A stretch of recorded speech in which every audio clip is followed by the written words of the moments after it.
सजीवं साद्वैतं सावधूतं परिजनं सहितं कृष्णं द्वैतं नमामि।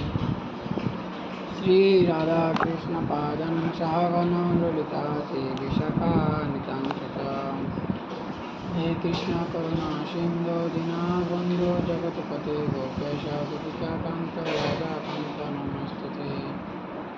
तप्तकाञ्चन गौराङ्गी राधा वृन्दावनेश्वरी विश्वभानुदेवी तन्नामिति नीलाचल निवासाय नित्याय परमात्मने बलभद्र सुभद्रवन्दनाय जय श्री कृष्ण चैतन्य प्रभु नित्यानंद श्री अद्वैत गदाधर श्रीवासादि गौरभक्तवृंद हरे कृष्ण कृष्ण कृष्ण हरे हरे हरे राम राम राम हरे हरे। ओम नमो भगवते वासुदेवाय ओम नमो भगवते वासुदेवाय ओम नमो भगवते वासुदेवाय ओम नमो भगवते वासुदेवाय।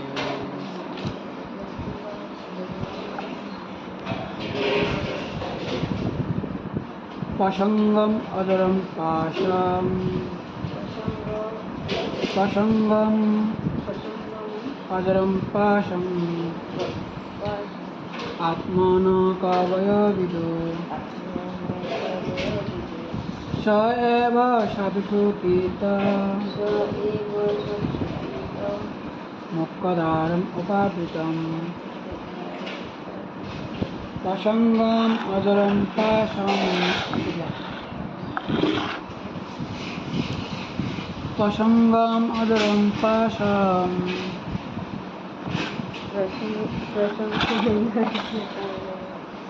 पशंगम अजरम पाशम आत्मन कवयविदो आत्मन कवयविदो साधुषु आत्मन स एव साधुसुखिता स एव साधुसुखितो मुक्तधारम् उपावृतम् प्रसंगम अजरम पाशम प्रसंगम अजरम पाशम आत्मनो कवयविदो स एव साधुसुखित मुक्तधारम् उपावृतम्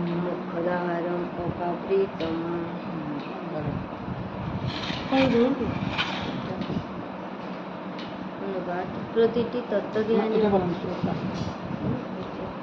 প্রসঙ্গম মানে শ্লোকটা বই বললে সংস্কৃত শ্লোকটা প্রসঙ্গম অজরম পাশম প্রসঙ্গম অজরম পাশম আত্মন কবয়বিদো এব সাধুসুখিত স্বয়ং সাধুসুখীত মোক্ষদারম উপাবৃতম প্রসঙ্গম আসক্তি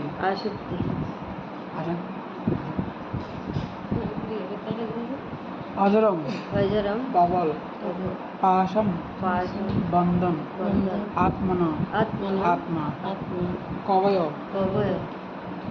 বিধান ব্যক্তিগণ বিদু জান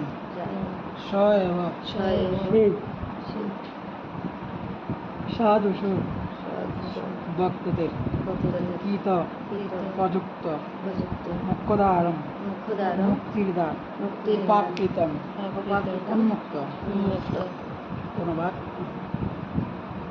প্রতিটি তত্ত্বজ্ঞানী ব্যক্তি ভালোভাবে জানেন যে যারা আসক্তি আত্মার সবচাইতে বড় বন্ধন, কিন্তু সে আসক্তি যখন স্বরূপ সিদ্ধ ভক্তদের প্রতি প্রয়োগ করা হয় তখন তার কাছে মুক্তির দ্বার উন্মুক্ত হয়ে যায়। তাৎপর্য বলছেন কৃষ্ণকে পাশে মূর্তি ছিল অবতারানন্দ উত্তম স্বামী ছিল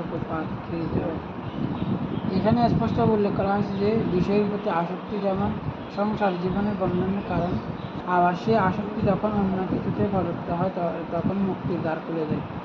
আসক্তিকে কখনো হত্যা করা যায় না, তা কেবল স্থানান্তরিত করতে হয়। জড় বস্তুর প্রতি আসক্তিকে বলা হয় জড় চেতনা, এবং শ্রীকৃষ্ণ ও তার ভক্তের প্রতি আসক্তিকে বলা হয় কৃষ্ণ ভাবনা।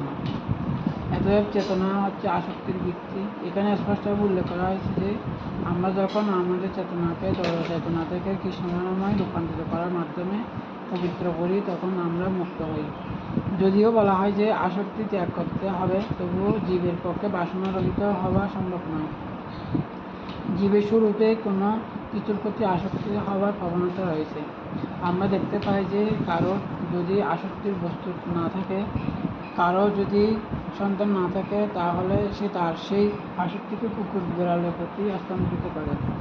তার থেকে বোঝা যায় যে আসক্তি হওয়ার প্রবণতা রোধ করা যায় না, তাই তাকে সর্বশ্রেষ্ঠ উদ্দেশ্য সাধনের জন্য ব্যবহার করতে হবে।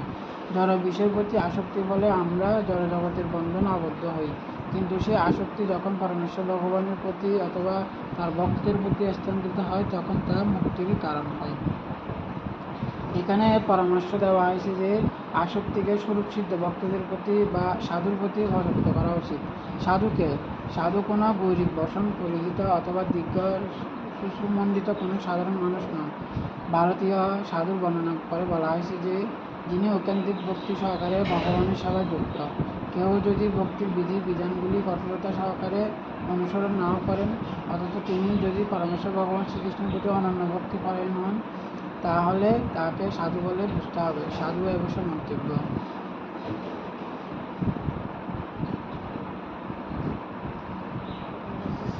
সাধু হচ্ছেন ভগবত ভক্তির নিষ্ঠাবান আগমগামী। এখানে নির্দেশ দেওয়া হয়েছে যে কেউ যদি যথার্থ ব্রহ্ম উপলব্ধি করতে চান অথবা পারমার্থিক সিদ্ধি লাভ করতে চান, তাহলে তার আসক্তি সাধু বা ভগবত ভক্তে স্থানান্তরিত করতে হবে। শ্রী চৈতন্য মহাপ্রভু সে কথা প্রতিপন্ন করেছেন। লবমাত্র সাধু সঙ্গে সর্বসিদ্ধি হয়। সাধুর ক্ষণিকের সঙ্গ পাওয়াবে ফলে সর্বসিদ্ধি লাভ হয়। মহাত্মা সাধুর প্রতিশব্দ বলা হয়েছে যে মহাত্মা বা ভগবানের উত্তম ভক্তের সেবা মুক্তির রাজপথ। দ্বারম মুখম বিমুক্তে মহৎসাহম দ্বারম মাহ বিমুক্ত এস্ত মুখ্যদ্বারম যোষিতাম সঙ্গে সঙ্গম। বিষয়াসক্ত ব্যক্তির সেবা করলে কিন্তু তার ঠিক বিপরীত ফল লাভ হয়। কেউ যদি কোনো ভূত জড়বাদী বা ইন্দ্রিয় সুখের আসক্তি ব্যক্তির সেবা করে, তাহলে সেই ব্যক্তির সঙ্গ পাবে নরকদ্বার উন্মুখ হবে। সে একই তত্ত্ব এখানে প্রতিপন্ন হয়েছে। ভগবত ভক্তির প্রতি আসক্তি হচ্ছে ভগবানের সেবার প্রতি আসক্তি। কেননা কেউ যদি সাধু সঙ্গ করে, তাহলে সাধু তাকে শিক্ষা দেবেন কীভাবে ভগবানের ভক্ত হতে হয়, ভগবানের পূজা করতে হয়, ওখান থেকে নিষ্ঠা সহকারে ভগবানের সেবা করতে হয়। এগুলো হচ্ছে সাধুর উপহার। আমরা যদি কোনো সাধু সঙ্গ করতে চাই, তাহলে আমরা আশা করতে পারি না যে তিনি আমাদের উপদেশ দেবেন কীভাবে আমরা জড়জাগতিক অবস্থায় উন্নতি সাধন করা যায়। পক্ষান্তরে তিনি উপদেশ দেন কীভাবে জড় আসক্তির কলুষিত গ্রন্থি সাধন করে ভগবত ভক্তির মধ্যে উন্নতি সাধন করা যায়। সেটি সাধু সঙ্গের ফল। কপিল মুনি সর্বপ্রথমে নির্দেশ দিয়েছেন যে এই প্রকার সঙ্গ থেকে মুক্তির পন্থা শুরু হয়। জয় শিল প্রভুপাদ কি জয়। নম ওম বিষ্ণু পাদায় কৃষ্ণ পৃষ্ঠায় ভূতলে শ্রীমতী জয় পতাকা স্বামী নামিনী। নম আচার্য পদায় নীতি কি ভগবান গুরুবত দামোদয় নগর গ্রাম তারিণী। নম বিষ্ণু পদায় কৃষ্ণ পৃষ্ঠায় ভূতলে শ্রীমতী ভক্তি বেদান্ত স্বামিনীতি নামিনী। নমস্তে সারস্বতী দেবে গৌরবাণী প্রচারিণী নির্বিশেষ শূন্যবাদী পাশ্চাত্যদেশতারিণী। জয় শ্রীকৃষ্ণ চৈতন্য প্রভু নিত্যানন্দ শ্রী অদ্বৈত গদাধর শিবাসাদি গৌরভক্তবৃন্দ। হরে কৃষ্ণ কৃষ্ণ কৃষ্ণ হরে হরে, হরে রাম রাম রাম হরে হরে।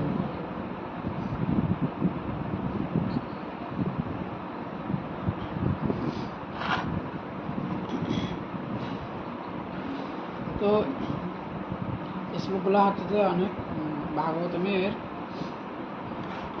ভগবানের একটা নাম হচ্ছে উত্তম শ্লোক, যাকে উত্তম শ্লোকের দ্বারা বন্দনা করা হয়। তো শ্রীমদ্ ভাগবতমের প্রতিটা শ্লোক হচ্ছে যে কি সুন্দর একটা কথা আছে। শ্রীমদ্ ভাগবতমের যে খুব সুন্দর একটা কথা যাবো। তো আজকের শ্লোক এই শ্লোকটা বলছেন যে কপিল দেব তার মাতা দেবাহুতিকে বলছেন। অর্থাৎ আমাদের বিশেষ করে অনেকগুলো উপদেশ প্রদান করেছেন, অনেকগুলো কীভাবে মাতা দেবাহুতি উনি জড় বিষয়ের প্রতি একসময় উনি রাজকন্যা ছিল, পরবর্তীতে প্রতিটা মানুষের ভিতরে কি থাকে, একটা ইন্দ্রসুখ ভোগের একটা প্রবণতা থাকে। কেননা বলা হচ্ছে যে কি, আচ্ছা আমরা কতদিন ধরে এই জগতে আছি জানেন? কতদিন ধরে আছি জানেন এই জগতে? আমি জানি না। ইন্দ্রসুখ ভোগটা হচ্ছে কীরকম, বলা হচ্ছে যে জীবের, ভগবান বলছে আমি জীবকে স্মৃতি দান করি, বিস্মৃতি দান করি। যেহেতু আমি ভগবান আমাদেরকে বিস্মৃতি দেয়, সেজন্য আমরা ভুলে যাই। আমি পূর্বে জন্মে কী ছিলাম আমরা জানি, কুকুর ছিলাম না বেড়াল ছিলাম না রাজকন্যা ছিলাম নাকি রাজা ছিলাম, যে কত কোটি টাকার মালিক আছে জানতাম না, কি রাজা ছিলাম না, কী ছিলাম সেটা কিন্তু জানতাম না। এটা হচ্ছে ভগবানের চমৎকারিতা। এখন আমার কাছে অনেক বলা আছে, অনেক কিছু করতে পারে, অনেক অহংকার করতে পারে, অনেক মানুষকে অনেকভাবে উৎপাদ করতে পারে, অনেক কিছু করতে পারে, কিন্তু কিন্তু মৃত্যুর পরে আমার স্মৃতি ভুলে যাবে, বিস্মৃতি হয়ে যাবে। তো কিন্তু ভগবানের আমাদের মধ্যে পার্থক্য হচ্ছে যে কি, ভগবানের স্মৃতি কখনো কি হয় না, বিস্মৃতি হয় না, শুধু একমাত্র মানুষেরই কি হয়, সবার স্মৃতি বিস্মৃতি হয়, শুধু একমাত্র ভগবানের স্মৃতি কখনো।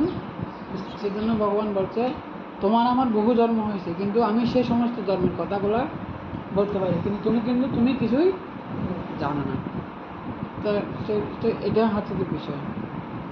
তো আজকে কিন্তু এই শ্লোকগুলোতে বিশেষভাবে বর্ণনা করা হচ্ছে যে কি, তো মাতা কপিল, যে ভগবান কপিল দেব তার মাতা হুতিকে এখানে বলছে যে একটা, যেটা বলছিলাম যে আমরা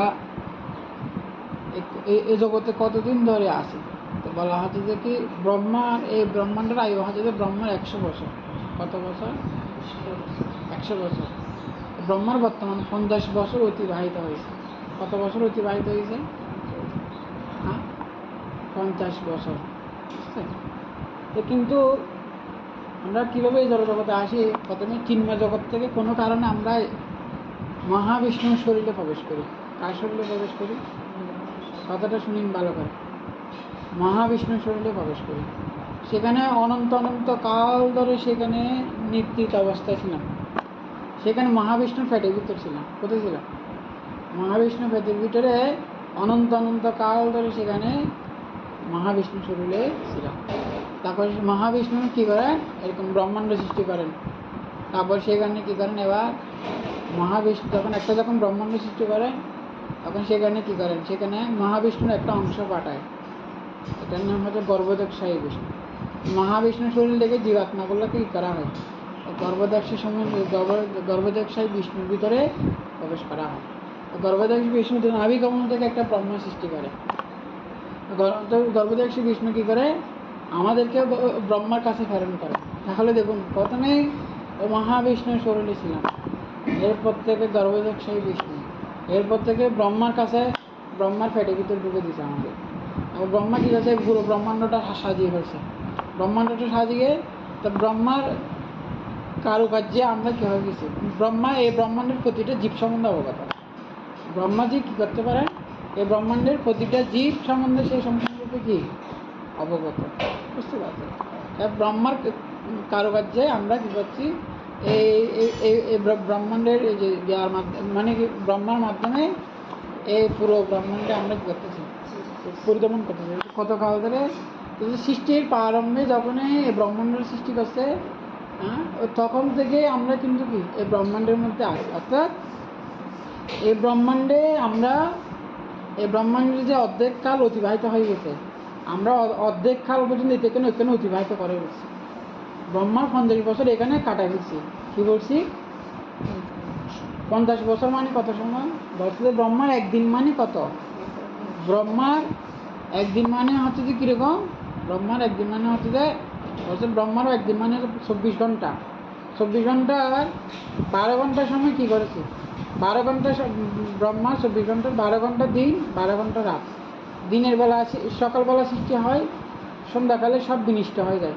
আবার 12 ঘন্টার ব্রহ্মা 12 ঘন্টা ঘুমিয়ে পড়ে, এই যে ব্রহ্মার যে 12 ঘন্টা যে সৃষ্টি হয়, এরকম সৃষ্টির মধ্যে কি হয়, এরকম সত্য, ত্রেতা, দ্বাপর, কলি, এরকম 1000 যুগ অতিবাহিত হয়।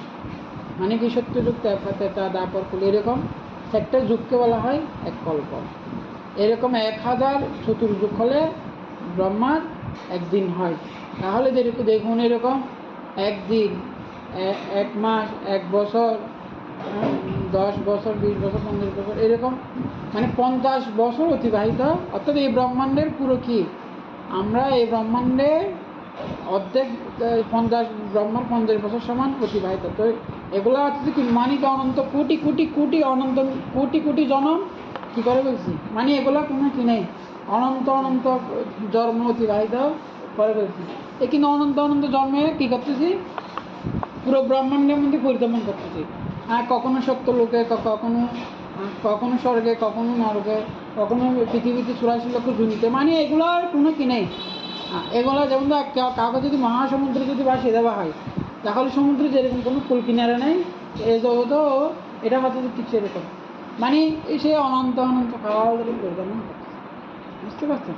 কিন্তু আমরা কিন্তু কি, কিন্তু কিন্তু প্রতি জন্মে কী করতেছি, সে ইন্দ্র সুখভোগে করে আসতেছি। সে একই জিনিস, একই কাজ, মানে একটা জিনিস, একই কাজ অনন্ত কোটি কোটি অনন্ত অনন্ত জন্ম ধরে করে আসতেছে। কিন্তু এখনও কী হয়ে গেছে, কিন্তু সেই ইন্দ্র সুখভোগগুলো কখনো কী হয় না, নিবৃত্তি, কখনো কী হয় না, নিবৃত্ত হয় না। তো একমাত্র কিসের মাধ্যমে নিবৃত্ত হয়, সেজন্য বলছে ব্রহ্মাণ্ড ব্রহ্মতিতে কোনো ভাগ্যবান জীব। এখানে বলা হচ্ছে যে কি, কোনো ভাগ্যবান জীব গুরু কৃষ্ণ প্রসাদে পায় মুক্তি লতা গেছে। এরকম অনন্ত অনন্ত কাল ধরে ঘুরতে ঘুরতে, মানে কি, যেরকম একটা সমুদ্রে যদি কাজটা বাঁচতে থাকে, তো হঠাৎ করে যদি কোনো ভাগ্যবশত, সৌভাগ্যবশত যদি কিনারায় এসে যায়, তার মানে কি, তা সে এখানে একটা ঠাই পাবে। তো ঠিক সেরকমও এই ব্রহ্মাণ্ডের মধ্যে জীব অনন্ত অনন্ত কাল ধরে সে এইভাবে ইন্দ্রসুখ করতে আসে, কিন্তু কি হয় না, কিন্তু সেই ইন্দ্রসুখের বাসনা থেকে সে মুক্ত হতে পারে না। কিন্তু সৌভাগ্যবশত ব্রহ্মাণ্ড যে ভূমিতে যখন এরকম, যখন কি পায়, একদম সৎ গুরুদেব লাভ করে। শিল প্রভুপাদের মতো একজন যখন, বলছে ব্রহ্মাণ্ড জমিতে সাধু বৈদ্য পায়, সাধুর উপদেশে মায়া পিশাচি পালায়।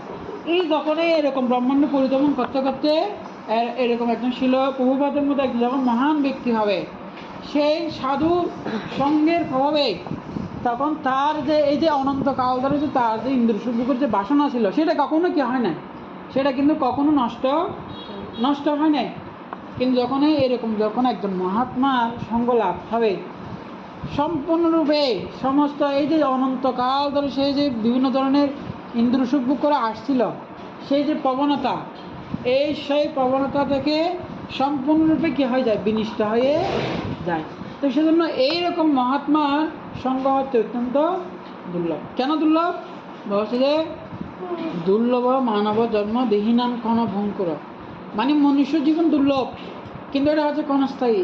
কিন্তু এর থেকে দুর্লভ হচ্ছে কি, তথাপি দুর্লভ বৈকুণ্ঠ প্রিয় দর্শন।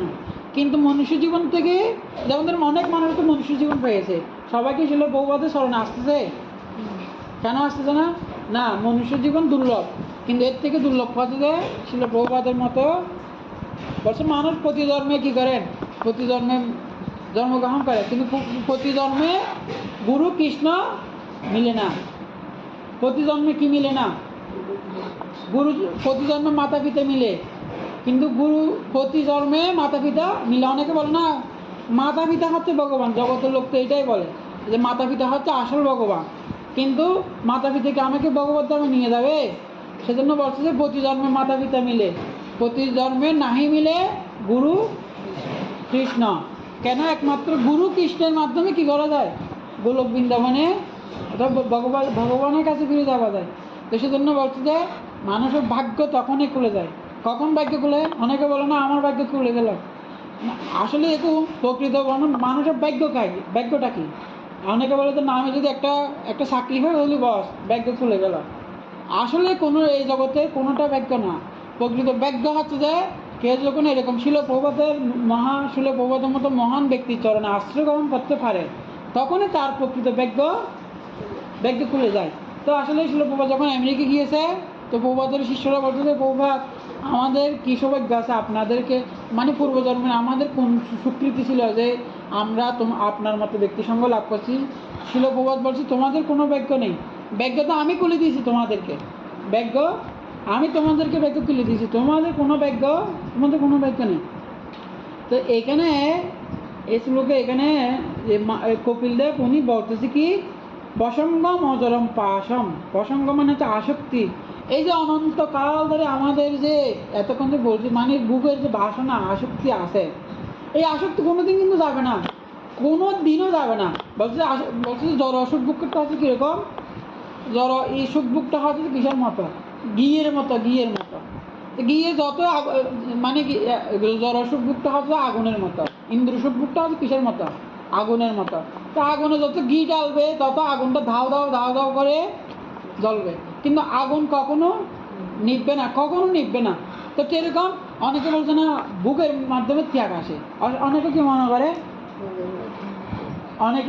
কি বুকের মাধ্যমে ত্যাগ আসে, মানে বুকের মাধ্যমে কি, আমি বলি কিরকম, যেমন এখন আমরা ব্রহ্মচারী আছি, ঠিক আছে, তখন বলছে না বিবাহ করলে কি হয়ে যাবে না, এই যে বুকের মাধ্যমে ত্যাগ, আসলে না, বুকের মাধ্যমে ভুক বাড়ে, যেরকম এটা বলছে কি এরকম, এটা এই যে কৃষ্ণের যে বংশের যে করুণা আরেকটা আছে কি জানি একটা না, ওখানে নবম স্কন্ধে সেটা লেখা আছে, মানে কি করেছে, মানে কি বুকের মাধ্যমে ভুক বাড়ে, কিন্তু বুকের মাধ্যমে কখনো ত্যাগ খায় না।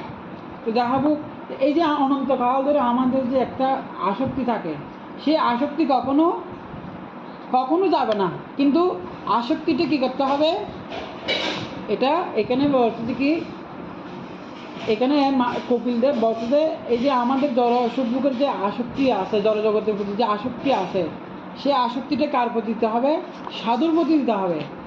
মানে আজকের শ্লোকে এখানে মূল বিষয় হচ্ছে যে কি, আমাদের যে আসক্তিটা কখনো কি করা যায় না, ত্যাগ করা যায় না, আসক্তিটা থাকবে।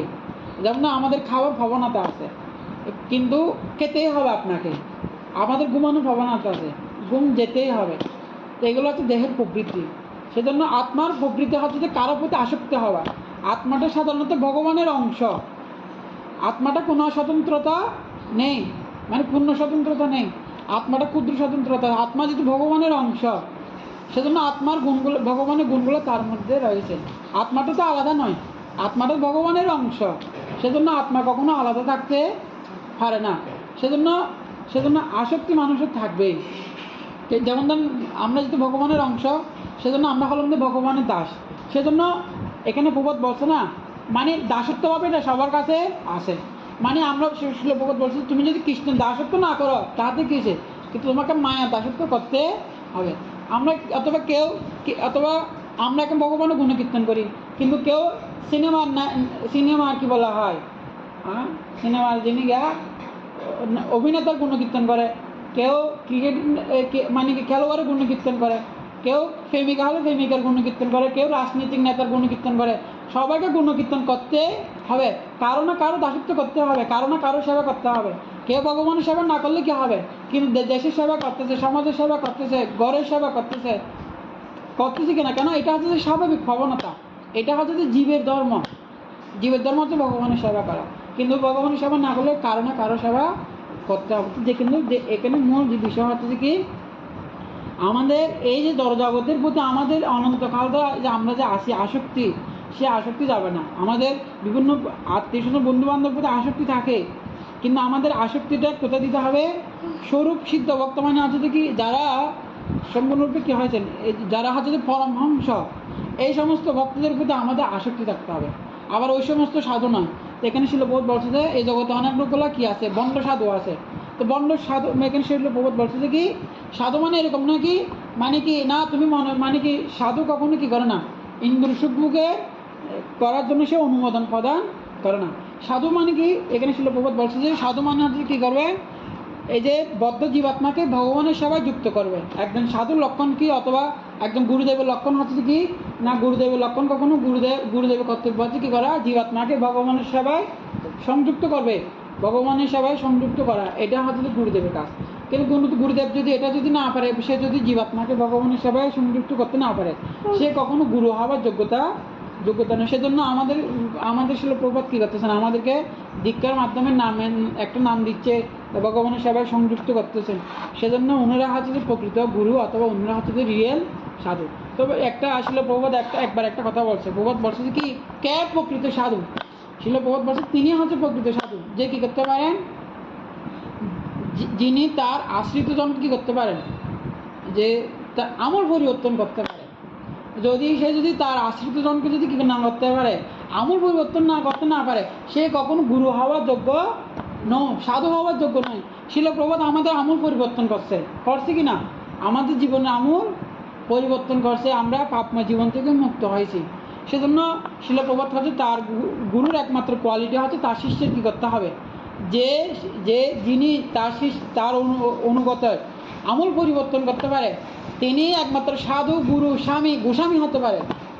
কিন্তু সে যদি তার শিষ্যের যদি কি না করতে না পারে, আমল পরিবর্তন করতে না পারে, সে কখনো স্বামী, গুরু, গোস্বামী সাধু হওয়ার কোনো যোগ্যতা নেই। সেজন্য শিল প্রভুপাদ চলে গেলেও কী হবে, শিল প্রভুপাদ আমাদেরকে যে শিক্ষা দিয়েছে, এখনও কী হচ্ছে, লক্ষ লক্ষ মানুষ সেই শিক্ষা কী করতেছেন, সেই শিক্ষাটা তারা অনুসরণ করতেছেন। কেননা মানুষের সেই শিক্ষার দ্বারা মানুষ প্রবাহিত হচ্ছে, এবং সেই শিক্ষার দ্বারা মানুষের জীবনের আমূল পরিবর্তন হচ্ছে। তো সেজন্য শিল প্রভুপাদ হচ্ছে এই জগতের 1 নম্বর সলিড সাধু। এই জগতে একমাত্র একটা যদি সাধু হয়, সেটা হচ্ছে যে শিল প্রভুপাদ।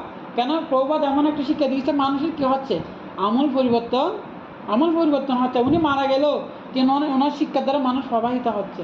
সেজন্য শিল প্রভুপাদ হচ্ছে অর্জনীয় সাধু। এবং এই ধরনের সাধুর যদি মানুষের, সেজন্য বলছে যে প্রতিটা মানুষের কর্তব্য হচ্ছে যে সেই সমস্ত স্বরূপ সিদ্ধের ভক্তের সঙ্গ করা। কেননা এই সমস্ত স্বরূপ সিদ্ধের ভক্তের প্রতি যদি আসক্তি হয়, তখনই কী হয়ে যায়, মুক্তিদ্বারম উপাবৃতম, তখনই মুক্তির দ্বার খুলে যাবে। সেজন্য আমাদের এই যে জড় জগতের বন্ধন থেকে মুক্তির একমাত্র উপায় হচ্ছে কিসের প্রতি আসক্তি হওয়া, সাধুর প্রতি আসক্তি হতে হবে। হ্যাঁ, আমাদের কিসের প্রতি আসক্তি থাকতে হবে, আমাদের প্রকৃতপক্ষে এই জগতে একটা জিনিসের প্রতি আসক্তি থাকতে হবে। সেজন্য এটা হচ্ছে অর্থাৎ শিল প্রভুপাদের প্রতি। তো আমরা যত বেশি সাধুর প্রতি আসক্ত হব, তত বেশি জগতের বন্ধন থেকে মুক্ত হব। সেজন্য বলছে যে কি, কৃষ্ণের জন্য সব কিছু পরিত্যাগ করা যায়, কিন্তু কোনো কিছু বিনিময়ে যেন আমরা যেন কৃষ্ণকে পরিত্যাগ না করি। সেজন্য একমাত্র আমাদের কর্তব্য হচ্ছে কী করা, যে গুরুদেবের এখন আসক্তিটা, এখন আমাদের কিছুর প্রতি আসক্তি থাকতে হবে না। গুরুদেবের সেবা হচ্ছে 2 রকম, একটা হচ্ছে বপু সেবা, একটা হচ্ছে যে বাণী সেবা। তো এখন শিল প্রভুপাদ আমাদের কাছে নেই, কিন্তু শিল প্রভুপাদের নীতিগুলো যদি আমরা যদি মেনে চলি, শিল প্রভুপাদ সবসময় আমাদের সাথে থাকবে। হ্যাঁ কি না? কেন বলছে গুরুদেবের বাণী অভিন্ন, গুরুদেব বাণীর মাধ্যমে সে সবসময় কী থাকেন, সে সেখানে অবস্থান করে। তো আমরা যদি গুরুদেবের যদি বাণীটা যদি কী করি, আমাদের কায় মনোবাক্যে ভগবানের, আমরা যদি কায় মনোবাক্যে যদি কী করি, গুরু মুখ পদ্মবাক্য চিতেতে করিয়া ঐক্য, আর না মনে করিহ আশা। আমরা যদি এই যে কায় মনোবাক্যে আমরা যদি গুরুদেবের সেবা করি, তাহলে কী হবে, গুরুদেব সবসময় আমাদের সঙ্গে থাকবে। এবং এইভাবে কী করবে, এইভাবে যদি আমরা যদি, তার মানে কী হবে, এই যে গুরু বাণীর প্রতি আসক্ত হওয়া মানে কি, গুরুদেবের প্রতি আসক্ত হওয়া। বাণীর প্রতি আসক্ত হওয়া মানে কি,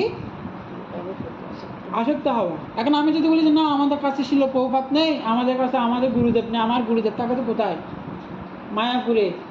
কিন্তু না, আমি যদি এখানে যদি চিত্রপটে যদি নিশ্চয় আকারে যদি কী করি, এখানে যদি গুরুদেবের সেবা করি, তাহলে এখানে আমার গুরুদেবকে আমি দর্শন করতে পারবো। এরকম কি দেখিয়েছেন না আমাদের ভক্তি সিদ্ধান্ত সত্য ঠাকুর প্রভুপাদ? উনি কী করেছেন, গৌরকিশোর দাস বাবাজি থেকে চিত্রপটটাকে উনি কি নিয়েছেন, সন্ন্যাস দীক্ষা উনি গ্রহণ করেছেন। কেননা গুরুদেবের চিত্রপট গুরুদেব থেকে অভিন্ন। তো আমরা যদি এখানে যদি ভগবানের চিত্রপটটাও যদি কী দিই, আমরা যদি গুরুদেব হিসেবে গ্রহণ করি, তাহলে সেখানে আমরা গুরুদেব আমাদের থেকে এখানে কীভাবে, অর্থাৎ আমাদের থেকে সেবা গ্রহণ করবে। তো অনেক সময় এরকম ছিল, গুরু মহারাজ এরকম অনেক লীলা আছে না, যখনই কী হয়েছিল, ওই যে কী বলা হয়, লকডাউন হয়েছিল, তো অনেকজনই ছিল। তো গুরু মহারাজ এরকম রাত্রিবেলা মানে কি সকালবেলা ঘুমতে ঘুরতে একটু দেরি করে, তখন মানে কি ওনার শিষ্যরা যখন জিজ্ঞেস করে, তখন গুরু মহারাজ কী বলছে আমি যে রাত্রে যে কালকে অনেকজনের বাসায় গিয়েছিলাম, সেখানে অনেক কিছু খেয়েছি, মানে আমি এখন মানে কী হয়েছি, মানে কি খেয়ে আমি অনেক মানে কি হয়ে গেছি, গেছি, ওর জন্য অনেক ক্লান্ত হয়ে গেছি, অনেক ঘুম আসে গেছে। তো আসলে এগুলো প্রকৃতপক্ষে এগুলো হচ্ছে পরম সত্য কথা। গুরুদেব কত অন্তর্যামী পরমাত্মার মতো, উনি কি করতে পারেন? ছিল গুরু মহারাজ, উনি প্রকৃতপক্ষে আসলে উনি কি করেন, আমরা যা বুক লাগাই যদি, কিন্তু এগুলো গুরু মহারাজ চাইলে কি করতে পারেন, উনি এগুলো গ্রহণ করতে পারেন। তো এগুলো হাতে যে সেজন্য যে কেউ যদি এরকম নিঃস্বাস করে যদি গুরুদেব যদি সেবা করেন, তখন গুরুদেব কি করে থাকেন, এগুলো গ্রহণ করে থাকেন। তো সেজন্য এখানে আজকের মূল বিষয়টা হচ্ছে যে কি, আমাদের আসক্তিটা ত্যাগ করা যাবে না, কিন্তু আসক্তি রাখতে হবে কিসের প্রতি? একমাত্র গুরুদেবের প্রতি। অর্থাৎ এই যে স্বরূপ সিদ্ধ ভক্ত হচ্ছে যে এই যে মানে প্রভুপাদ, আমাদের প্রভুপাদ গুরুদেবের প্রতি আমাদের একমাত্র আসক্তি থাকতে হবে, অর্থাৎ সাধুর প্রতি আসক্তি থাকতে হবে। কিন্তু দুর্ভাগ্যবশত এখন কি করা হচ্ছে না, মানুষ আর সাধুর প্রতি কোনো কি নেই, আসক্তি নেই। সেজন্য সুখদেব গোস্বামী কি দিয়েছেন, একদম দ্বিতীয় স্কন্ধে মানে কি বিভিন্নভাবে মানুষ গালাগালি করেছেন। উনি বলছে এই জগতে মানুষ কিসের প্রতি আসক্তি, এই জগতে মানুষ অর্থাৎ পরিবার, আত্মীয় স্বজন এগুলোর প্রতি আসক্তি। এই দেখুন আসক্তি আসে বুঝে কি, মানুষ তো মানে কি করেন, মানে কুটুম্ব, সেজন্য একটা চৈতন্য চৈতন্যের একটা শ্লোক আছে, মা মারত দুঃখার্থম কুটুম্ব আসক্ত মানুষের, মানে ভগবানের আরাধনা না করে কুটুম্বর প্রতি আসক্ত হয়েছে। এই আসক্তিটা হয় যদি মানুষের দুঃখের কারণ। তো যত বেশি আমরা কি হব, সাধুর প্রতি আসক্ত হব, তত বেশি আমার দ্বার খুলে যাবে, মুক্তির দ্বার খুলে যাবে। আর সাধুর প্রতি আসক্তি মানে কি, গুরুদেবের প্রতি আসক্তি মানে কি, গুরুদেবের বাণীর প্রতি আসক্তি। যেমন শিল প্রবোধ বলছে, তোমরা যদি একটা নিয়ম পালন করো, ষোলমালা জপ করো, নিঃশেষ আকারে ভগবানের সেবা করার মাধ্যমে তোমরা আমার কাছে ফিরে আসতে হবে। এই জিনিসের প্রতি আমাদের আসক্তি রাখতে হবে। আমি যদি এখন চারটা নিয়ম পালন না করি, ষোলমালা জপ না করি, তাহলে যদি বলি শুধু সারাদিন শুধু শুধু প্রভাত গাইলে তো হবে না। অনেক জগৎ এখন চলেই সেটা, মানে তাদেরকে যদি বলো সেটা নিয়ে পালন করা হয়, তখন তাদের কাছে সেটা অনেক কিছু, কিন্তু শুনতেও চায় না। কিন্তু না, সে গুরুদেব কি বলছে সেটার প্রতি আসক্তি রাখতে হবে। হ্যাঁ, সাধু যেটা সাধুর উপদেশের প্রতি আসক্তি রাখতে হবে।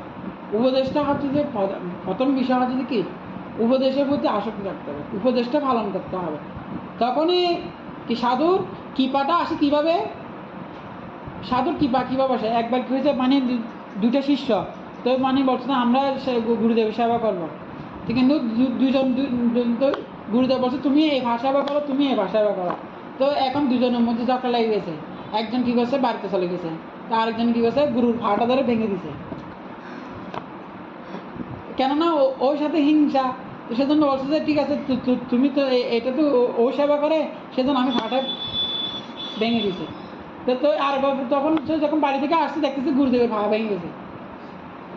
তো একবার এরকম গুরুদেব আসছে বাড়িতে, বলছে গুরুদেব আসলে আমি ভুলে গেছি, এরকম মানে অনেকগুলো সুন্দর কাহিনী আছে, বুঝতে পারছেন, এরকম আর কি। তো অনেকগুলো এরকম কাহিনী আছে কীভাবে, মানে কি সেজন্য প্রকৃত শিষ্য মানে এরকম না, মানে প্রকৃত শিষ্য মানে উনি গুরুদেবের দেহের প্রতি, অথবা আমরা যদি বা সরাসরি গুরুদেবের সেবা করতে না পারলে কী হবে, কিন্তু গুরুদেব তখনই সন্তুষ্ট হয়। প্রকৃতপক্ষে গুরুদেব কখন সন্তুষ্ট হয়, গুরুদেব আমরা যদি গুরুর আজ্ঞাটা যদি পালন করি, তাতে গুরুদেব এমনিতে সন্তুষ্ট হয়। কথাটা বুঝতে পারছি, যে গুরুদেবের সেবা না করতে না পারলে কী হবে, আমরা যদি গুরুদেব শিল প্রভাত বলছে তোমরা আমার গ্রন্থগুলো অধ্যয়ন করো, তো আমরা যদি শিল প্রভাতে বই পড়ি, তাতে প্রভাত কী হবে, কেউ যদি প্রভাতের বই পড়ে প্রভাত সন্তুষ্ট হবে। কেন, প্রভাত কী বলছে, আমি কষ্ট করে করে কী করেছি, এগুলো লিখেছি, রাত জেগে জেগে লিখেছি। তো প্রভাত, আমরা প্রভাতকে সন্তুষ্ট করতে পারি, শুধু প্রভাতে বই পড়লে কী করতে পারি, প্রভাতকে সন্তুষ্ট করতে পারি। তো প্রভাত বলে আমার গ্রন্থগুলো প্রচার করা, অর্থাৎ যে কোনোভাবে কী করা যায়, প্রভাতের গুরুদেবের বাণীটা পালন করার মাধ্যমে কেউ প্রভাতের বইগুলো বিক্রি করে সে প্রভাতকে সন্তুষ্ট করতে পারে, আবার কেউ প্রভাতের বইগুলো পড়ে সে প্রভাতকে সন্তুষ্ট করতে পারে। আবার প্রভুপাদের সে বইয়ের কথা যখন কাউকে বলে, আপনি বইয়ের কথাগুলো এখন অন্য কাউকে শোনান, তাতে প্রভুপাদ সন্তুষ্ট হবে। তো এইভাবে গুরুদেবের বাণী পালন করার মাধ্যমে গুরুদেবের সন্তুষ্টি বিধান করতে পারি। তো আমাদের প্রকৃতপক্ষে গুরুদেবের বাণীর প্রতি আসক্তি থাকতে হবে। যেমন ধরেন সে বাণীর প্রতি দেখেন কীরকম বাণী, দেখেন যেমন ধরেন ছিল প্রভুপাদকে ওনার গুরুদেব প্রথম দেখার সাথে সাথে কী বলছে, তোমরা কেন ইংরেজি ভাষায় কি এই যে ভগবানের নাম প্রচার, তোমরা তো শিক্ষিত যুবক, তোমরা কেন পাশ্চাত্য দেশে গিয়ে ইংরেজি ভাষায় প্রচার করতেছো না? তোমাদের উচিত কি করা? তোমাদের মতো শিক্ষিত যুবকদের উচিত এই সমস্ত ইংরেজদের কাছে গিয়ে কি করা? আমাদের এই যে ভগবানের কত বাণী প্রচার করা। তো তাহলে দেখুন, একটা এই যে একবার যে বলছে, এটা শিল প্রভাতকে দিয়েছেন, এটা শিল প্রভাতের হৃদয়ে কেড়ে নিয়েছেন। তো শিল প্রভাত বলছে যে যখন শিল প্রভাতের সাথে ওনার গুরুদেবের সাথে দেখা হয়, তখনই দেখার সাথে সাথে কী করছে, কেননা শিল প্রভাত হচ্ছে যে ভক্তি সিদ্ধান্ত সরস্বতী ঠাকুরের নিত্য সেবক, হ্যাঁ নিত্য সেবক, সেজন্য উনি দেখার সাথে সাথে বুঝতে পারছে এটা হচ্ছে আমার অভয়। তখন সাথে সাথে প্রভাতকে বলছে যে প্রভাতের একটা বন্ধু ছিল, ওর নাম হচ্ছে যে নরেন। তো প্রভাত এরকম, ও প্রভাতের গড়ে আগেও অনেক এরকম সাধু আসতো, কিন্তু এই সমস্ত সাধুগুলো প্রভাতের ভালো লাগতো না। তো প্রভাতের একটা বন্ধু হচ্ছে যে নরেন। তো নরেন বলছে যে একদিন অভয়কে বলছে যে অভয় চলো একটা গড়িয়ে মঠে এরকম একটা একটা মহান একটা সাধু আসছে। তো অভয় বলতেছে যে জীবনে অনেক সাধু দেখেছি, কিন্তু এখন আর এই সমস্ত সাধু সঙ্গ ভালো লাগে না। তো দেখুন এক মুহূর্ত সাধু সঙ্গের ফল কীরকম। তখন বলছে না না, এটা দেখে তোমার খুব ভালো লাগবে, এই সাধুকে দেখে তোমার ভালো লাগবে। দেখুন প্রভুপাদের কীভাবে এক মুহূর্ত সঙ্গের ফলে ওনার জীবন পরিবর্তন হয়েছে। তখনই কী করেছেন, তখনই প্রভুপাদকে যখনই নিয়ে গেছে, তখনই সাথে সাথে বলছে কি তোমাদের মতো শিক্ষিত যুবকরা কেন ভগবানের নাম প্রচার করতেছে না। তখনও প্রবাদ বলছে কি আমাদের দেশ এখনও পরাধীন, আমাদের দেশ স্বাধীন হোক, তারপর আমরা ভগবানের বাণী প্রচার করব। তখনই ভক্তি সিদ্ধান্ত সরস্বতী ঠাকুর বলছে যে এই যে ভগবানের নাম প্রচার করার জন্য এই সমস্ত রাজনীতি প্রেক্ষাপটের উপর নির্ভর করে না। কেন রাজনীতি কি হয়, রাজনীতি পরিবর্তন হয় না, কিন্তু রাজনীতির ভিতরে পরিবর্তন হয়। তখন সাথে সাথে কী হয়েছে, যখনই যখনই মঠ থেকে চলে আসছে, দেখতেছি কি ভারতীয় মানুষগুলো তারা কি করতে চান, ব্রিটিশদের হয়ে ভারতীয় মানুষদেরকে মারতেছে রাজাকারের মতো আর কি। তখনই বুঝতে পারছে আসলে রাজনীতির ভিতরে পরিবর্তন হয়, কিন্তু রাজনীতি কখনো পরিবর্তন হয় না। সেজন্য কৃষ্ণ ভক্তি প্রচার করার জন্য এই জড়জগতের কোনো কিছুর উপর কী করে না, উপেক্ষা করে না। এই কৃষ্ণ ভক্তিটা হচ্ছে এই জড়জগতের সমস্ত কিছুর অতীত। তখনই বলছে কি, তখনই এই যে একটা যে গুরুদেব বলছে এই যে ইংরেজি ভাষায় ভগবানের নাম প্রচার করার জন্য আরেকটা উপদেশ দিয়েছে কি, শিল প্রভাত তখন বৃন্দাবনে গিয়েছে। তো রাধাকুণ্ড তীরে সেখানে ভক্তি সিদ্ধান্ত সরস্বতী ঠাকুর বলছে যে তুমি যদি কোনোদিন পারো আমার গ্রন্থগুলো ইংরেজিতে প্রচার করিও। এই দুটা উপদেশ কি দিয়েছেন শিল প্রভাতকে সারা জীবন, সেটা মনে ছিল। শিল প্রভাত সেজন্য বৃদ্ধ 70 বছর বয়সে উনি কেন আমেরিকা গিয়েছে, গুরু মুখ পদ্ম বাক্য চিতেতে করিয়ে ঐক্য। এই যে গুরুদেব তাকে বলছে যে কী করার জন্য, গুরুদেব বলছে তাকে পাশ্চাত্য দেশে গিয়ে প্রচার করার জন্য। সেই জন্য শিল প্রভুপাদ কী করেছেন, সেই জন্য শিল প্রভুপাদ যখন আমেরিকা যাবে তখন টিকিট লাগবে, তখন সুমূর্তি মহারাজের কাছে গিয়েছেন শিল প্রভুপাদের একটা শিষ্যা। তো শিল প্রভুপাদ বলতেছে যে শিল প্রভুপাদকে মানে কি প্রভুপাদ গিয়ে বলতেছে যে আপনি আমাকে একটা টিকিট দেন। তো সুমূর্তি মহারাজজি বলতেছে যে দেখুন আপনি হচ্ছেন বৃদ্ধ বয়সের, এখনও কি আপনার এখনো আমেরিকা যাওয়ার কোনো সময় নেই, আপনার সময় শেষ। তো শিল প্রভুপাদ বলছে আমার গুরুদেব বলছে যে কি আমাকে আমেরিকা গিয়ে প্রচার করার জন্য, তো আমাকে একবার হলো কী করতে হবে, চেষ্টা করতে হবে, আর নাহলে আমার কী হবে না, আমি মরে গেলেও আমি শান্তি পাবো না। তা দেখুন এই হচ্ছে যে শিষ্য মানে হচ্ছে যে গুরুদেব, আমাদের গুরু মহারাজ বলছে তো আমি এখনও কেন বেঁচে আছি, আমি কেন না এটা বলবো হবে। তো শিল প্রভুপাদ আমার একমাত্র আমার গুরুদেব বলছে আমাকে আমেরিকা যাওয়ার জন্য, সেজন্য আমি যদি মারা যাই তাহলে আমি শান্তি পাবো না। সেজন্য প্রভুপাদ কী করেছেন, আমেরিকা গিয়েছেন।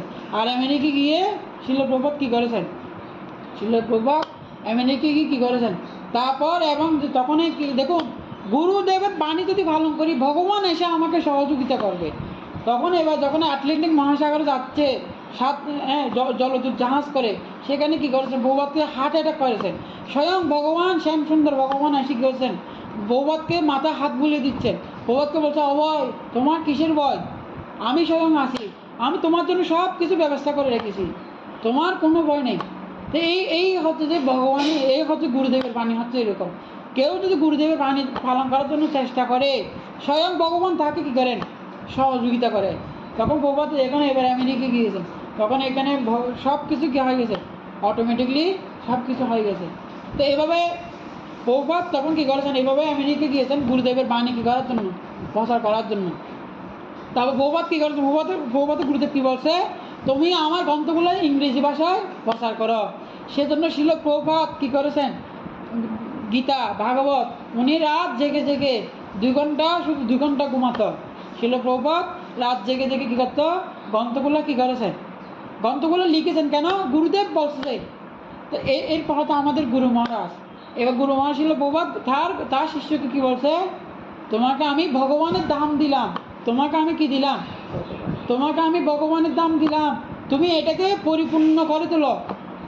এই এই গুরু মহারাজকে একটা উপদেশ, 50টা উপদেশ দিয়েছেন, কিন্তু প্রধান উপদেশ হচ্ছে কি, তোমাকে আমি ভগবানের দাম দিয়েছি। আর এই জন্য গুরুদেবের বাণীকে শিরোধার্য করে শিল গুরু মহারাজ কী করেছেন, তার জীবনকে ভন্ন ভন্ন করে দিয়েছেন। 3 মাস ধরে একে সবজি খেয়েছেন এবং কী করেছেন, বছরে অনেক সময় গুরু মহারাজ ট্যাঙ্কের নিচে ঘুমিয়েছেন। কোথায় ঘুমিয়েছেন, ট্যাঙ্কের নিচে ঘুমিয়েছেন। গুরু মহারাজকে 16 বার প্রেসিডেন্ট বানিয়েছেন, আর এখান থেকে ওনারা সরিয়ে দিয়েছেন, কিন্তু ছিল গুরু মহারাজ কখনো কিছুই বলেনি। তো এইভাবে গুরু মহারাজ কী করেছেন, মানুষের দাসত্ব স্বীকার করেছেন, দাসত্ব স্বীকার করে একমাত্র গুরুদেবের বাক্য পালন করার জন্য। তো গুরু মহারাজ এখনও কেন বেঁচে আছে, একমাত্র বলছে কি এখনও বৌদ্ধিক মন্দির প্ল্যানেটেরিয়ামটা কি হয় নাই, এটা এখনও পরিপূর্ণ হয় নাই। সেজন্য এই গুরুদেব, এই যে গুরুদেবের যে বাণীকে সার্থক করার জন্য বৌদ্ধিক প্ল্যানেটেরিয়ামটা, এটা কি এটা পরিপূর্ণ করার জন্য, সেজন্য গুরু মহারাজ এখনও কি আছে। তো সেগুলো গুরু মহারাজ বলছে যে কি, আমার গুরুদেব আমাকে যে উপদেশ দিয়েছে এখনও আমি সেগুলো ভালোভাবে পালন করতে পারিনি। সেজন্য গুরু মহারাজ এত কষ্ট পেলেও উনি একমাত্র বেঁচে আছে কি জন্য, তার গুরুদেবের বাণীকে কী করার জন্য, পালন করার জন্য। তো গুরু মহারাজ দেখুন, আমরা তো সুস্থ আছি, গুরু মহারাজ ওনার হাত অবশ হয়ে গেছে, কেন, প্যারালাইসিস হয়ে গেছে। আর সে ওনার গুরুদেব ওনাকে বলছে 16 মালা জপ করার জন্য। তো উনি এত কষ্টের বিনিময়েও উনি কী করে থাকেন, এখনও কাউন্টারে উনি জপ করে থাকেন। কেন না, ওনার গুরুদেব বলছে। তো এই যে গুরুদেবের যে বাণী কত গুরুত্বপূর্ণ, এটা গুরুদেবের বাণী কীভাবে জীবনে প্রয়োগ করতে হয়, পালন করতে হয়, এটার একদম মূর্ত বিগ্রহ হচ্ছে আমাদের পরম আরাধ্য গুরুদেব ওম বিষ্ণুপাদ পরমহংস পরিব্রাজক আচার্য শ্রী শ্রীমৎ জগতেশ্বর স্বামী গুরু মহারাজ কি জয়। তো এভাবে এখনও উনি সারা বিশ্বে হুইল চেয়ারে প্রচার করতেছে। কেন প্রচার করতেছে না, তার গুরুদেব শিল প্রভাত বলছে কী করো, তুমি সারা বিশ্বে কী করো, পরিভ্রমণ করে প্রচার করো। এভাবে এখনও হুইল চেয়ারে বসে উনি সারা বিশ্বে পরিভ্রমণ করতেছে। কেন না, তার গুরুদেব বলছে, শিল প্রভাত বলছে যে তুমি কী করো, সারা বিশ্বে পরিভ্রমণ করে প্রচার করো। তো শিল প্রভাত তার এক মুহূর্তে কী হলো, তার জীবন পরিবর্তন হয়ে গেল। সেজন্য ভাগবতম বলছে, তুলয়াম লবণামপি ন স্বর্গম ন অপূর্ণম ভবম ভগবৎ সঙ্গী সংঘর্ষ মর্তনাম কিমেব এবসা। বলছে এক মুহূর্তে সাধু সঙ্গের ফলে যে ফল হয় সারা পৃথিবী লাভ করলেও সেটা হয় না। তো শিল প্রভুপাদের ভক্তি সিদ্ধান্ত সত্যি ঠাকুরের এক মুহূর্তে সঙ্গের ফলে কী হলো, তার জীবনের পরিবর্তন হয়ে গেল। এবার এরকম শিল প্রভুপাদের অনেক আছে না, এক মুহূর্তে সাধু শিল প্রভুপাদের সঙ্গের ফলে কী হলো, মানুষের জীবন পরিবর্তন হয়ে গেল। তো এরকম আমাদের গুরু মহারাজের একজন ব্যক্তি সঙ্গের ফলে তার জীবন কীভাবে পরিবর্তন হয়ে গেল, এইটা বলবো, এটা বলে শেষ করবো। এটা হচ্ছে যে কি, গুরু মহারাজ মালয়েশিয়া গিয়েছে, হুইল চেয়ারে বসে উনি চিকিৎসা করার জন্য মালয়েশিয়া গিয়েছে। যখন মালয়েশিয়া গিয়েছে তখন এখানে মানে কি কলালাম স্টেশনে, সেখানে মানে কি স্টেশন মানে কি ও কী বলা হয়, ওই না যেটা উড়োজাহাজ গিয়া করে এয়ারপোর্টের পাশে হচ্ছে যে কি গুরু মহারাজের জন্য একটা মানে কি বাসা ঠিক করছে, বাড়ি ঠিক করছে, অস্থায়ী মানে একটা বাড়ি ঠিক করছে। তো এর আরও আগে। তো এবার গুরু মহারাজ যখন সেখানে বাড়িতে নিয়ে যাচ্ছে, কি বলা হয়, এয়ারপোর্ট থেকে নিয়ে যাচ্ছে, তখন এয়ারপোর্টের কাছে তো হুইল চেয়ারে করে নিয়ে যাচ্ছে। তো পাশে একটা মাতাজি উনি সেখানে স্বাগতম জানার জন্য দাঁড়িয়ে আছে। তখন উনি কী করেছেন, ওই মাতাজিটা পিএইচডি পাস করছে, পিএইচডি পাস করে তারপরে এভাবে গুরু মহারাজকে স্বাগতম জানিয়ে কথা বলতেছে। তখনই উনি বলতেছে কি, একটা পর্যায়ে কি বলতেছে, উনি কখনো জয়পতাকা স্বামীকে কোনোদিন দেখে না, কিন্তু শুনছে জয়পতাকা স্বামী হয়তো উনি হয়তো একজন মহান ভক্ত, শিল প্রভাতের মহান ভক্ত, উনি শুনছে। তখনই কী করতেছেন, তখনই গুরু মহারাজকে দেখে তারপর এবার কি করতেছে, আর তারপর এবার তো উনি বলছে মহারাজ যে তখন উনি দণ্ডবোধ প্রণাম করছে, প্রণাম করে বলছে আমারও ক্যান্সার হয়ে গেছে। তো যখন যখন সেই মেয়েটার ক্যান্সার হয়ে গেছে, তখনই ওনার হার্টে ক্যান্সার হয়ে গেছে, তখনই গুরু মহারাজ ওনার সাথে 10 মিনিট কথা বলছে। তখনই আবার আবার কতটুকু গিয়ে আবার ব্রেক করছে, ব্রেক করে আবার 10 মিনিট কথা বলছে। এইভাবে মানে সে বাড়িতে আসা পর্যন্ত 4 বার ব্রেক করছে। তখন গুরু মহারাজ সেক্রেটারি গরম হয়ে গেছে, এখান থেকে এখানে তো বড় কি কথা বলুক, কিন্তু ব্রেক করে কথা বলে এটা কী ধরনের সিস্টেম? এটা মানে ওনার সেক্রেটারিটা রাগ হয়ে গেছে। পরবর্তী যখন বাসায় গিয়েছে তখন জিজ্ঞাসা করতেছে, গুরু মহারাজ আপনি কেন ব্রেক করে বলছেন? আপনি দেখেন এসে কথা বলতে পারতেন, আপনি আপনার এখন রেস্ট নেওয়ার প্রয়োজন আছে, আপনি অসুস্থ।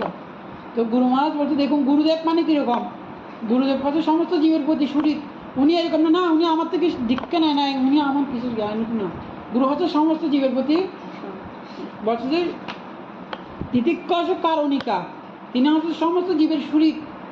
তো গুরু মহারাজ বলছে দেখো ও হচ্ছে ক্যান্সার রোগী, ও হার্ট অ্যাটাক ব্যথা মানে কি হার্ট ক্যান্সার। বলছে ও যদি আমি তো হুইল চেয়ারে সরতেছি, কিন্তু সে যদি আমার সাথে হাঁটে তার হার্টে ব্যথা হবে। তো সেজন্য ব্যথা না হবে সেজন্য আমি কিছুক্ষণ পর ওর জন্য দাঁড়াচ্ছি। দেখুন গুরু মহারাজ কী চিন্তা করতেছে, তার গুরু মহারাজের দৃষ্টিটা কীরকম, যে অন্যের কীভাবে মানে কি শরীরে কীভাবে কষ্ট না পায়, এটা উনি কী করতেছেন চিন্তা করতেছেন। এটা হচ্ছে যে উনি হচ্ছে জল পতাকার সামনে হচ্ছে, এটাই হচ্ছে জল পতাকার সামনে। তো এইভাবে তো এইভাবে কী করেছেন, সে মাতাজিকে গুরু মহারাজ আশীর্বাদ করেছেন। আর আশীর্বাদ করে কিছুদিন পরে তারপর কি উনাকে বলছে তুমি হরে কৃষ্ণ মহামন্ত্র জপ করা, কীভাবে জপ করতে হয় সব শিখিয়ে দিয়েছেন। কিছুদিন পরে সে মাতাজি দেহত্যাগ করছে। আর দেহত্যাগ করার পর উনি ভগবানকে স্মরণ করে কৃষ্ণকে স্মরণ করে করে তারপর উনি মৃত্যুবরণ করছে, কৃষ্ণ নাম করে করে উনি মৃত্যুবরণ করছে। তো এইভাবে গুরু মহারাজের এক মুহূর্তের সঙ্গের ফলে সে কৃষ্ণ প্রাপ্তি হয়েছে। কেন? তার শুধু গুরু মহারাজের এক শুদ্ধ ভক্তের সঙ্গের ফলে তার কৃষ্ণ প্রাপ্তি হয়ে গেল। সেজন্য বলছে কৃষ্ণ প্রাপ্তি হয়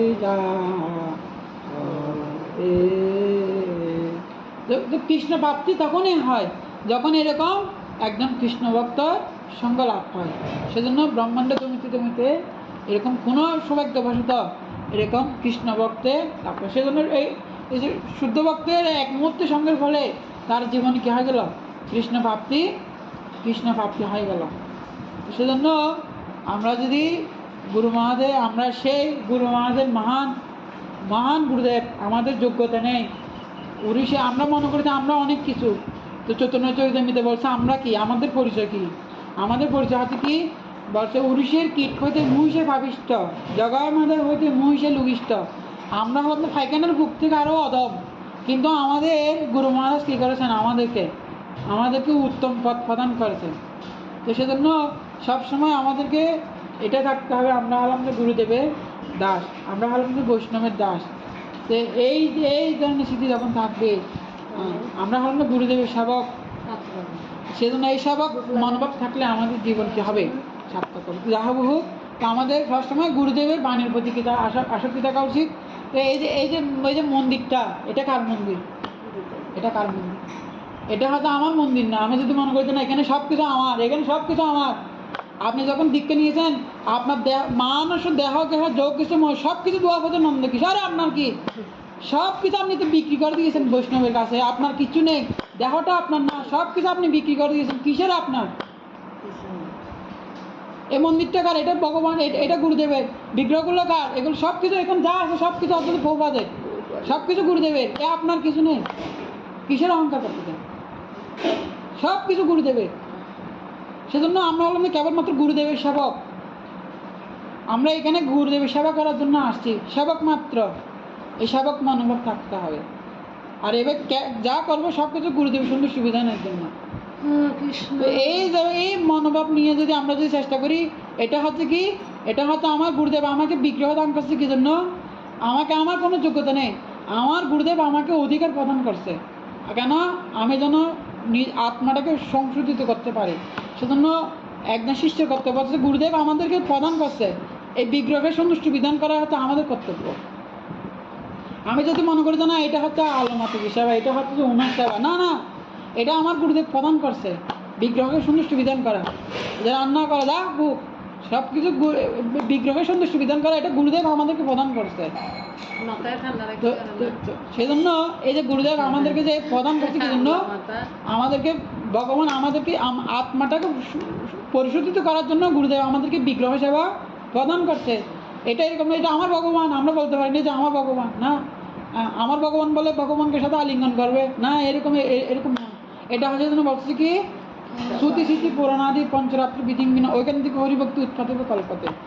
বিগ্রহকে ভগবানের মতো কি করতে হবে, পূজা করতে হবে। বিগ্রহকে বিগ্রহের মতো সম্মান করতে হবে। বিগ্রহকে যদি মনে করে যে না এটা হয়তো আমার বোন, আমি একটা আলিঙ্গন করে ফেলি, এটা হয়তো আমার বাবা, একটা আলিঙ্গন করে ফেলি, এরকম নয়। বিগ্রহকে ভগবানকে ভগবানের মতো কি করতে হবে, এখানে সম্মান করতে হবে। এটা গুরুদেব প্রদান করছে, এই অনুসারে আমাদের মনোভাব নিয়ে করতে হবে, এই সেবা করতে হবে। সেজন্য এখানে যা আছে সব কিছু এই জন্য এগুলো কি করতে হবে বলছে যে প্রতিটা জিনিস যেন নষ্ট না হয়, এগুলোর প্রতি আমাদের কি থাকা উচিত, যেন মন্দিরে যেন কোনো কিছু যেন নষ্ট না হয়। কেননা এখানে যা আছে সব কিছু হচ্ছে ভৌবাদের সম্পত্তি। তো ভৌবাদ করুন একটা কথা মনে করছিল, ভৌবাদ যখন আমেরিকা গিয়েছে একদিন, উনি রাস্তার পাশ দিয়ে হেঁটে হেঁটে যাচ্ছে, তখন ভৌবাদ কান্নাকাটি করতেছে, কেন সেখানে রাস্তার পাশে অনেক মানুষ শুয়ে আছে। তো ভৌবাদ বলছে আমি সারা পৃথিবীর মানুষকে উদ্ধার করতে পারলাম, এই সমস্ত মানুষগুলোকে আমি উদ্ধার করতে পারলাম না। তো শিল প্রভুপাদ একসময় কী করেছেন, উনি কান্নাকাটি পর্যন্ত করেছেন, কেননা এই জগতের মানুষের জন্য। তো শিল প্রভুপাদ উনি কান্নাকাটি অনেক কি এরকম ওনার জীবনে অনেক সময় উনি কী করেছেন, এই জগতের মানুষের অবস্থা দেখে শিল প্রভুপাদ কান্নাকাটি করেছেন। তো সেজন্য এই জগতের মানুষ কেন দুঃখী, বৈষ্ণবের আশীর্বাদ থেকে বঞ্চিত হবার ফলে দুঃখী। মানুষ কেন দুঃখী, আমাদের জীবনকে আমরা সুখী করতে পারছি কীভাবে, বৈষ্ণবের বৈষ্ণবের সান্নিধ্য লাভ করে, বৈষ্ণবের আশীর্বাদে আজকে আমরা জীবনকে সুখী করতে পারছি। তো এই জগতে যত বেশি কী হবে, যত বেশি বৈষ্ণবরা ভগবানের বাণী প্রচার করবে, তত বেশি জগতের কল্যাণ হবে। জগতের কল্যাণ হয় কীভাবে, এই জগতে এখন সবাই চেষ্টা করতেছে, কিন্তু জগতের প্রকৃত কল্যাণ হয় যত বেশি ভগবানের বাণী প্রচার হবে, তত বেশি জগতের কল্যাণ হবে। সেজন্য শিল প্রভুপাদ কী করেছেন, সারা বিশ্ব জুড়ে এই ভগবানের বাণী প্রচার করেছেন, আর ভগবান মানুষের মধ্যে কী করেছেন, দিব্য আনন্দের একটা কী করেছেন, ঢেউ তুলেছেন। এইভাবে সারা বিশ্বের মানুষকে সুখী করছে শিল প্রভুপাদ কেবলমাত্র এই কৃষ্ণভক্তি প্রচার করার মাধ্যমে। তো আমরা যদি আমাদের জীবনে যদি কৃষ্ণভক্তি অনুশীলন করি, মহান ভক্তির সেবা করি, আমরা আমাদের জীবনকে সুখী করতে পারবো। তো এইটাই হয়তো একমাত্র জীবনকে সুখী করার পন্থা। হরে কৃষ্ণ কৃষ্ণ কৃষ্ণ হরে হরে, হরে রাম রাম রাম হরে হরে। জয় শিল প্রভুপাদ কি জয়। नमो नमो विष्णुपदाय कृष्णपृष्ठाय भूतले श्रीमती जय पताका स्वामी नामिने नमो आचार्य पदाय नित्य की पदाय गुरुगत दामोदाय न गुरुगामतारिणे नमो ओम विष्णुपदाय कृष्णपृष्ठाय भूतले श्रीमती भक्तिवेदांत स्वामी नामिने नमस्ते सरस्वती देवे गौरवाणी प्रचारिणे निर्विशेष शून्यवादी पाश्चात्य देशतारिणे वंचा कल्पतरुभ्यश्च कृपा सिन्धुभ्यश्च पतितानां पावनेभ्यो वैष्णवेभ्यो नमः। शिल प्रभुपाद गुरु महाराज की जय।